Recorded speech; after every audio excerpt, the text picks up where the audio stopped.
ప్రియమైన సోదరులారా, ఈరోజు మనం బైబిల్లోని మొదటి స్త్రీ హవ్వ గురించి అధ్యయనం చేయబోతున్నాం. ఆమె పేరు వింటే చాలామందికి పాపం, పతనం మాత్రమే గుర్తుకొస్తాయి. కాని దేవుని వాక్యం హవ్వను కేవలం పతనానికి కారణమైన స్త్రీగా కాకుండా మానవజాతికి తల్లిగా, రక్షణ యోచన, ప్రారంభమైన పాత్రగా చూపిస్తుంది. ఈ అధ్యయనం ద్వారా మనం హవ్వ ఎవరో, ఆమె చేసిన తప్పు ఏమిటో, దేవుడు ఆమె జీవితంలో చూపించిన కృప ఏమిటో తెలుసుకుందాం. 1 హవ్వ యొక్క సృష్టి.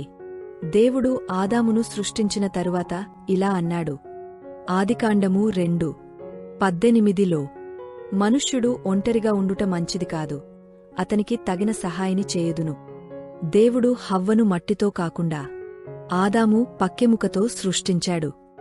దీని అర్థం ఆమె పాదాల కింద అణగదొక్కడానికి కాదు, తలపై అధికారం చెలాయించడానికి కాదు, హృదయానికి దగ్గరగా సహచరిగా ఉండటానికి. ఇది స్త్రీకి దేవుడు ఇచ్చిన గౌరవాన్ని చూపిస్తుంది. 2 హవ్వకు ఇచ్చిన బాధ్యత. హవ్వ ఆదాముకు సహాయిని, కుటుంబ జీవనానికి తొలి పునాది, దేవుని సృష్టి యోజనలో భాగం. ఆమె దేవుని ఆజ్ఞను తెలుసుకున్న స్త్రీ. నిషిద్ధ వృక్షం గురించి ఆమెకు స్పష్టమైన అవగాహన ఉంది. 3 శోధన, పతనం. ఆదికాండము 3వ అధ్యాయం. సర్పము హవ్వ దగ్గరకు వచ్చి దేవుని మాటపై సందేహం కలిగించింది. పాపాన్ని ఆకర్షణగా చూపించింది, అవిధేయతను జ్ఞానంగా చూపించింది. హవ్వ విన్నది, చూచింది, ఆశించింది, తిన్నది, ఆదామునికి ఇచ్చింది.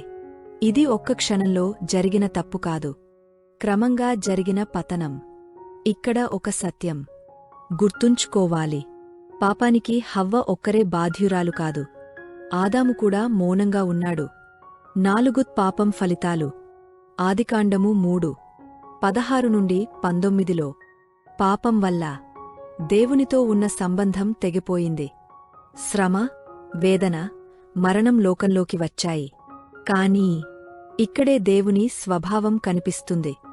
5 శిక్ష మధ్యలో కృప. ఆదికాండము 3:15లో దేవుడు ఇలా అన్నాడు. స్త్రీ సంతానం సర్ప తలను నూర్చును. ఇది యేసుక్రీస్తు ద్వారా రాబోయే రక్షణకు తొలి వాగ్దానం.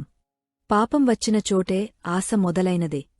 స్త్రీ ద్వారా పతనం జరిగినా స్త్రీ ద్వారానే రక్షణ మార్గం తెరుచుకుంది. 6 హవ్వ విశ్వాస సాక్ష్యం. ఆదికాండము 4:1లో యెహోవా సహాయముతో నేను కుమారుని పొందితిని. ఇది ఆమె దేవునిని వదలలేదు, కృపను గుర్తించింది, ఆశతో ముందుకు నడిచింది అని చూపిస్తుంది.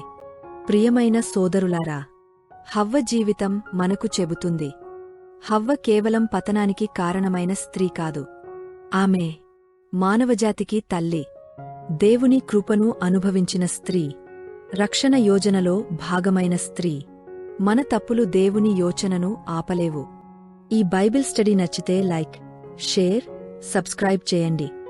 దేవుడు మిమ్మల్ని ఆశీర్వదించుగాక.